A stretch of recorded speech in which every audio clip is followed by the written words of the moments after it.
maanviljelijä ja nimi Pekka Koski Lohjalta ja lisänä on pienyrittäjyyttä, lähinnä joulukuusen kasvatusta.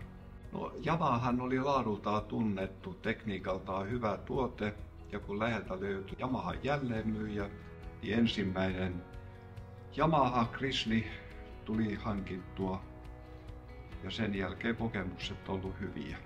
Mönkijällä liikkuminen esimerkiksi kuivurille tapahtuu helposti ja miellyttävästi ja lisäksi sitä voi käyttää yhtenä esimerkiksi maanäytteiden otossa.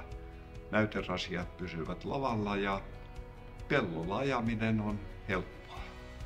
Ja todella monessa muussa yhteydessä niin hyvä apuväline. No, tämä viimeinen hankinta oli oikeastaan tähän, että on käytössä tämmöinen tanskalainen Egedalin pakkauskone, missä oli se aisapaino sen verran iso, että nämä perusmönkijöiden jouset olisi pitänyt jäykistää todella paljon ja onhan siinä muutakin syytä perusteita, että on tarpeeksi hyvä veturi, niin sitten myyjän kanssa päädyttiin tähän EPS 700.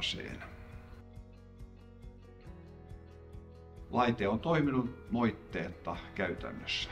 Myyntitapahtumissa asiantyö on sujunut hyvin, aikataulut on pitäneet ja kaikki muu toiminta on sujunut mutkattomasti.